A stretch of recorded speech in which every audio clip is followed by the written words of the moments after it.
We're taking a look at the Rode Wireless Pro microphone system, which you are listening to right now. We're going to compare it to the DJI Wireless Mic version 2. We're going to listen to audio samples. I'm also going to go over some of the quirks about both of these systems. Let's get started.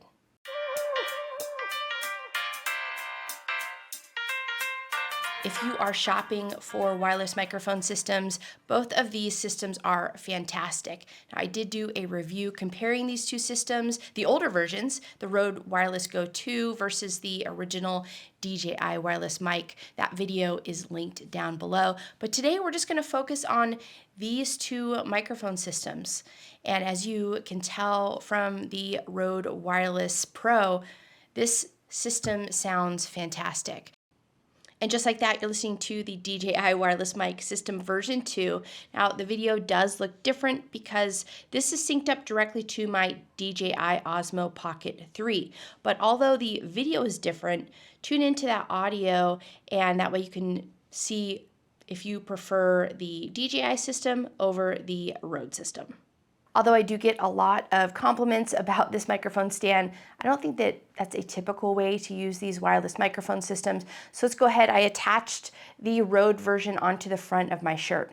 If you're looking to upgrade or even just purchase your first wireless microphone system, both of these systems are fantastic. But the thing that sets it apart from older versions is 32-bit float recording. So the way that these systems work is I have a microphone, which is a transmitter that I have on my shirt, and it's transmitting a signal from this microphone to a receiver that's attached to my camera. What happens is that audio is recorded or baked in directly to the video. So that is great because if I'm monitoring the audio on my camera and I'm getting that clean audio signal, then there's not a lot of video processing or editing that I really need to do in the edit. However, one way that I use these microphone systems is at events. This means that people are clapping or shouting, and my audio tends to peak. So that audio that I've captured in camera, it's going to peak, it's going to sound horrible. But what you can do with these systems is that you are recording internally. So this microphone, which you're listening to the DJI microphone now, it is recording a file, a 32-bit float file here in this small sized package. And what you can do afterwards or in the edit is you can sync this audio, the 32-bit float version, to that original audio that is already baked into the video footage on your camera. So if you ever need to, then you can use this higher quality or 32-bit float recording to save your audio in those situations. What you're listening to right now is the 32-bit float recording that is coming right out of the Rode Wireless Pro. What I'm going to do right now is I'm going to speak very, very loudly. I'm going to get so loud. I'm yelling. And the great thing is the audio that's being recorded to my camera is peaking and it's unusable.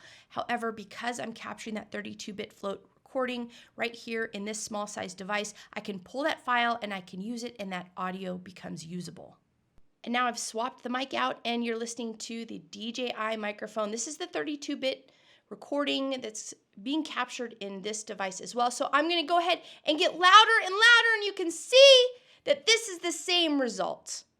The same result as the Rode Wireless Pro you're going to get out of the DJI mic. The audio, again, that's being captured in camera is clipping. It's unusable, but because we have this extra recording, we can pull that audio file, sync it to the video, and you're going to get a nice sounding audio that's going with your video. So the trick to capturing 32-bit float is to make sure that you are recording in the transmitter of whatever microphone you're using. So on the Rode, all you have to do is turn the device on, and you want to make sure that this red light is on. If it's not on, you can go into Rode Central, and there is a setting in Rode Central that says record all the time. That's the setting I have on my Rode microphones, and that way, no matter what, as long as this device is on, it's recording a separate audio file.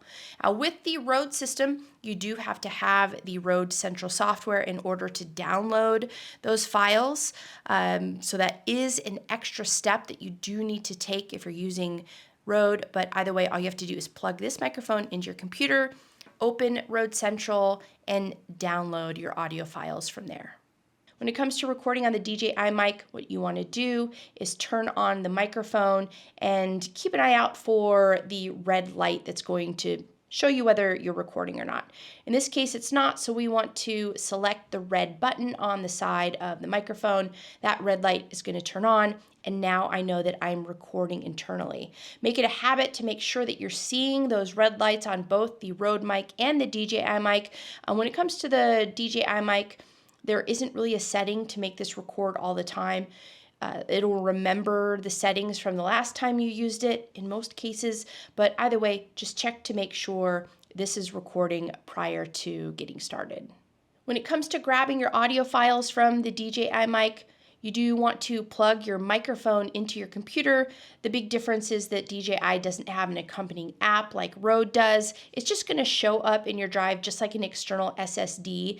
You're going to select your audio files, download them to your computer, and then you have the 32-bit float version of the audio that you captured for your video.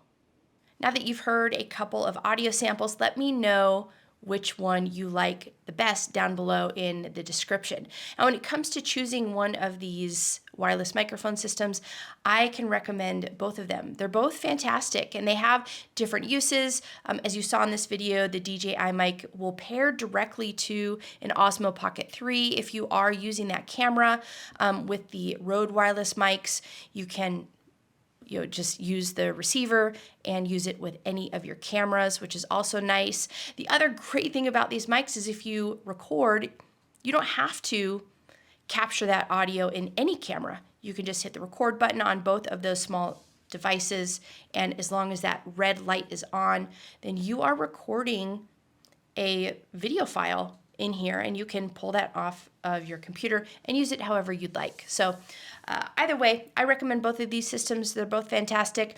If you were to choose one today, which one would you choose? Let me know in the comments. And while you're here, if you enjoyed this video, give it a thumbs up. Subscribe if you enjoy content like this. Thanks as always for tuning in, and I'll see you again in the next video.